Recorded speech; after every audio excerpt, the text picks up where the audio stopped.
to FAM Online. That's Fine Art Makers Online. My name is Miss Shay, and I'm joined today with, of course, Mr. Davey, who's going to be showing us some art. The artist that we're going to talk about this week is a German artist. German Expressionism was her main genre, and her name is Käthe Kollwitz. So before I tell you more and more about her, you'll need to get your supplies.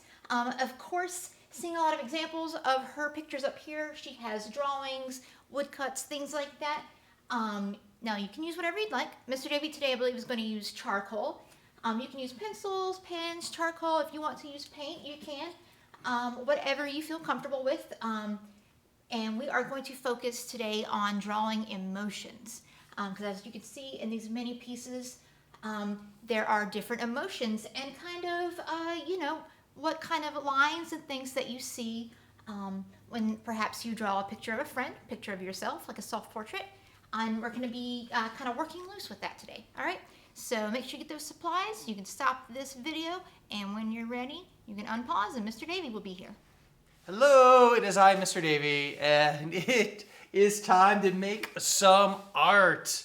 But before I jump into the face I'm going to make, which will be interesting. Faces are not my strong suit all the time, so this should be very interesting. But because they were an expressionist, and I would also say there's a tad, at least in some of her pieces, of impressionism, that we can sort of get away with something a tad bit abstract. Not wholly abstract like some of the pieces we've done, but just a tad. But I gotta say, I just want to talk about this piece right here. I really like it because there are a few comic artists that kind of sort of do this style where they kind of start all in black and then add white or add color to the space. So you're working sort of in reverse than what you would normally work in. And I don't know, I just really, really like this piece. I'm probably going to hang this on my door to my office because I don't know, I really dig it. It really speaks to me. But Michelle's going to tell you more about Käthe. Why I attempt a face. I just gotta decide what sort of emotion I want to give my face. So take it away, Miss Shay. Oh, and like she said, I'm gonna start with a pencil, just trying to rough out something, and then I'm going to move to the charcoal. So that should be really interesting. So lots of new techniques I've never done before here. Yeah, as you can tell, a lot of her pieces that we have examples of on the wall, some of them are looser than others. Some of them look very more realistic. Some of them are look like many loose sketches. The one in the bottom middle is actually a photograph, so that's why that one looks a little different. Mr. Davey's favorite in that top right corner does look a lot different than the others. That is actually a wood print in which she had a piece of wood and carved out those areas that you see look white. Because what would happen once she was finished is you'd put ink on the piece of wood, and of course everything that had not been carved into would be covered in black ink. Whereas everything she carved into would leave that kind of negative space, as Mr. Davey was talking about, kind of working backwards in a way. All right, so Käthe Kollwitz, she was born in 1867 and lived until 1945. She is a German graphic artist and sculptor. I don't mention that too much. I don't really use any examples for that today, mainly just focusing on the emotions, but she does some wonderfully beautiful and also very evocative kind of emotions also in her bronze statues. So definitely look those up when you get a chance. She's seen as the last great practitioner of German Expressionism. And also she is a kind of like a social protest artist. And her work is mainly based around the people, like the common people, children, social injustice, and very against war. So there are many of her works where the people or the children look very sad or concerned because she lived during a very troubled time. But there are some drawings that are happy, which I found one and put it up, that top middle one there. Definitely smiles, and of course a child included. But yeah, kind of, she documented a lot of the inhumanity of the times in Europe. She was born in Königsberg, East Prussia, and she grew up in a pretty liberal middle-class family, and so she was able to study painting in Berlin and Munich. And after 1890, she decided that she was going to do mainly graphic art. So etchings, lithographs, woodcuts, and drawings, like you can see, are examples. And she firsthand gained that insight because her husband, Käthe Kollwitz, who's a doctor that opened a clinic in a working class, poor area in Berlin. So she got to see a lot of the poor conditions and just kind of overall miserable people, the urban poor, what she called them. So that's how she saw a lot of these people firsthand and decided to capture their likeness. Her first important works were two separate series of prints. They are basically the Weavers' Revolt and the Peasants' War of the from 1894 to 1908, both of those. And she portrayed the plight, basically the struggle of the poor and oppressed, with very simple, bold forms that became her trademarks. As you can see in these pictures, especially I think in the top left, the two women chatting with two children, I believe is actually what it's called. Her titles were very descriptive. It's exactly what you see on the piece of paper. Kind of very darker lines to show the body, kind of like posture, and then some details in the face, but a lot more of the capturing the gesture and movements of these people.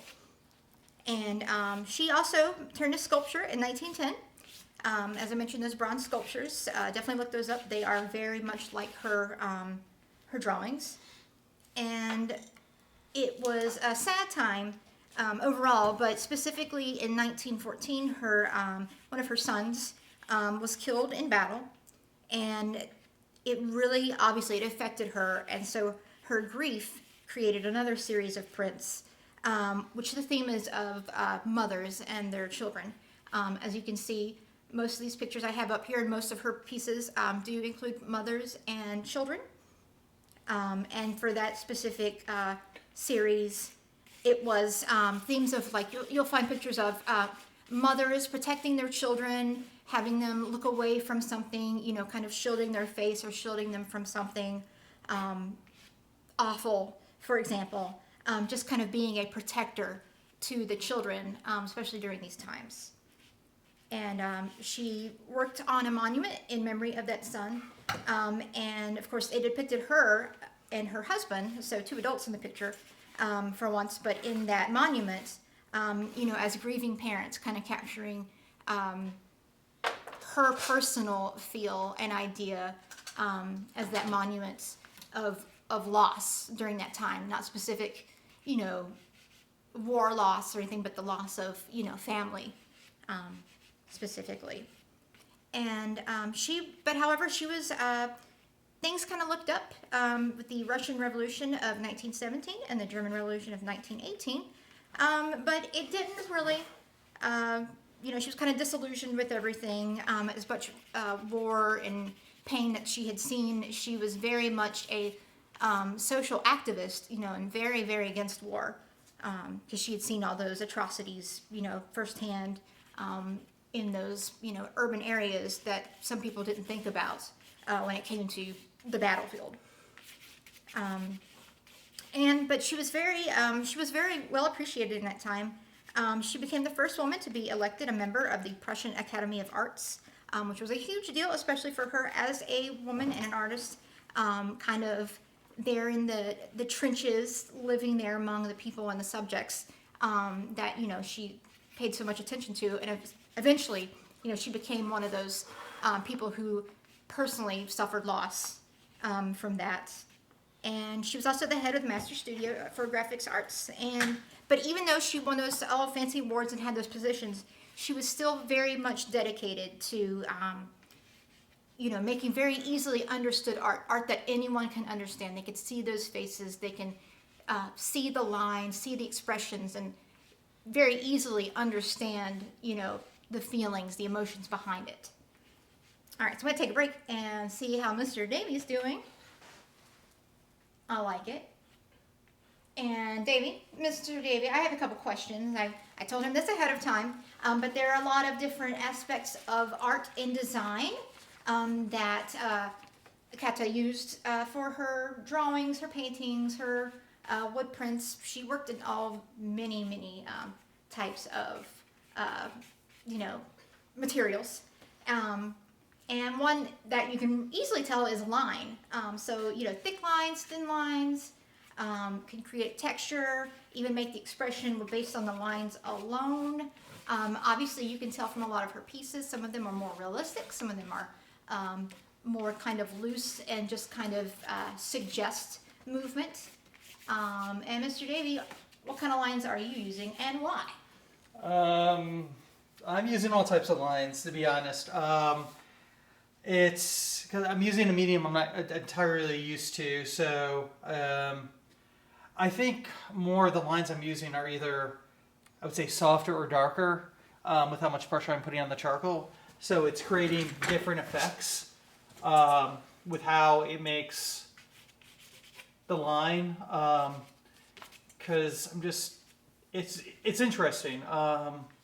Trying to get a feel for using a medium I'm not normally doing. Like if I was doing a pencil, almost the same way she's doing here, the thinner lines, the more thin lines you see can sort of add like texture or wrinkle to the skin, or these darker lines are adding more of a shadow. So it all really depends on the pressure you're doing and sort of the effect you're trying to get from it. And it's interesting. It's not something I'm used to doing with using charcoal like this. So I'm just kind of feeling my way through what it's allowing me to do. Do you think you'll add some more value, so perhaps some areas that are just completely dark? I don't know.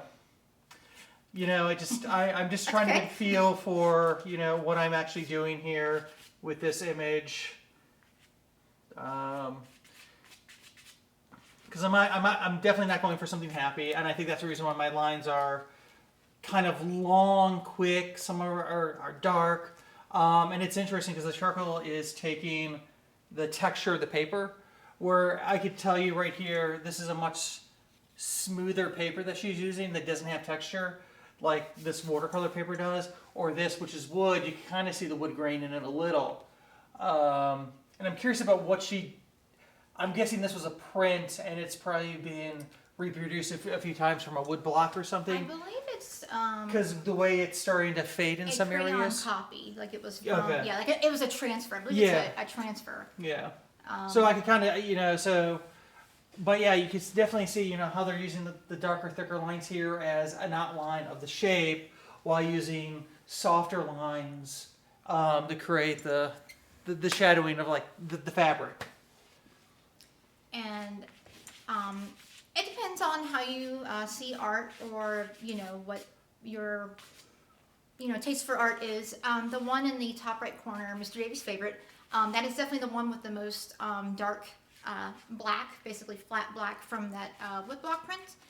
It is called The People, Das Volk. And you can kind of see a lot of the eyes, especially the people in the background, very dark. Almost you can't see them, just empty dark spaces where she didn't carve into. Definitely a very powerful piece. If I were to ask you in person, I'll ask you right now though, watching at home, do you think that's a happy piece of art? Mr. Davey, do you think so? I think it's conveying a lot of different emotions. I think some of the people in the background are not happy. They might be in pain, sadness, sorrow, grief. I don't see anger. And for this main figure here, I kind of feel like there's a sense of peace, or just maybe not having dealt with whatever happened has occurred. Okay. There's much more. There's solace in that person, and then this figure here, I can't tell if this is like a little bit of a smile or just some sort of decision with how they were making the face. But definitely a child. But it definitely has a different expression than any of these, than the people in the background, this figure in the foreground, and this figure in the foreground. I mean, they're all expressing different they're all experiencing whatever's going on differently. Yeah, in particular, I know this is kind of a dark episode of Fan, but the figure in the very middle kind of reminds me of those death masks that they would put. It's kind of a stoicism, so just a actual seems like lack of emotion, perhaps, while the figures in the background are far more expressive. And a lot of the themes she had with people, urban life, children, mothers, protectors. As much of the focus is on expressions, if you look at a lot of her pieces, there is also a focus, attention to hands. Hands, she says, kind of, they conceal faces, so perhaps you could put a hand over your face and hide an emotion. But and that is something a lot of people do. If you don't want somebody to see something, a lot of times your instinct is to cover your face. If you know you can't hold back that emotion or that expression, you cover your face. So it's a very human thing to do.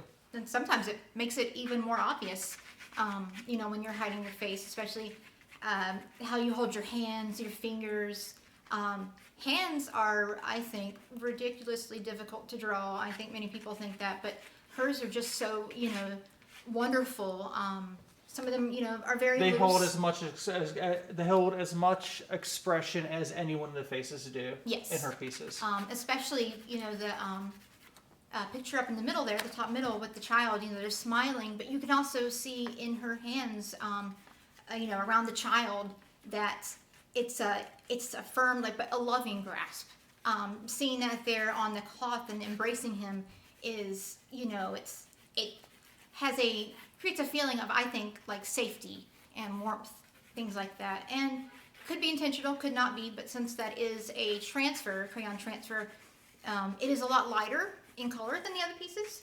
And I think that makes it feel a little bit, brighter, not as sad or dark or serious. It's very, it looks at the fun things, the love. Well, you asked me originally about the lines. I'm going back actually with the pencil and adding in more detail, which is definitely a much thinner line, and it is definitely adding, I guess, to me, more detail, more feeling, more expression into the piece. So it is kind of interesting using both the pencil and the charcoal to create a piece of art, because I think they're really working well together. The thicker black lines and then the thinner lines created from the pencil, which you may not be able to see here from the distance, but when I take a photo of it and put it in the comments below the video, you'll really be able to see sort of the difference. I think the fact that she uses mainly, she does use paint, watercolor, mostly, pencil, crayons. The bottom three pictures that we have on the wall are, the one in the middle is a photograph, but the other two on the left and right are both self-portraits of her in vastly different styles, done at different points in her life. And she only, used the color black and on the paper. And I think that really keeps your focus on the person, the people, the faces, the movement. Whereas if you used a lot of colors, I think that would kind of distract or maybe make you look at it differently in a way that she's not conveying that kind of sense. And just for a little bit after her got into this, but basically, she was the member of the Prussian Academy of Arts, as I mentioned, and even though she had all those honors, she really took time to document and live among the people and kind of advocate for, better lives, fairer treatment of those people during, the atrocities of war. She was very anti all of those things. And like many artists at the time, when the Nazis rose to power in Germany in 1933, a lot of her pieces were actually removed from, museums and things like that. And her last series of lithographs, it was just tragic times, more as well, to be kind of dramatic. They were darker, they were starker. Her husband had passed away, and her grandson was killed in World War II. And her home was even bombed, and a lot of her studio was destroyed. And she unfortunately passed away just a few weeks before the end of World War II. And thankfully, we do have so many of her works still around and that were kept safe in museums and collectors, despite her home being destroyed soon after the war had begun. Anything else, Mr. Davey? No. No, I'm good. I can't wait for you guys to see the finished piece. Not to be down. I kind of like it more than I thought I would, because it's not my normal thing with doing faces and stuff like that. So we look forward to seeing your art below. Don't worry, it doesn't have to be sad or angry. You can do any emotion. And until next time, keep making art. See you, everybody. Bye. Bye.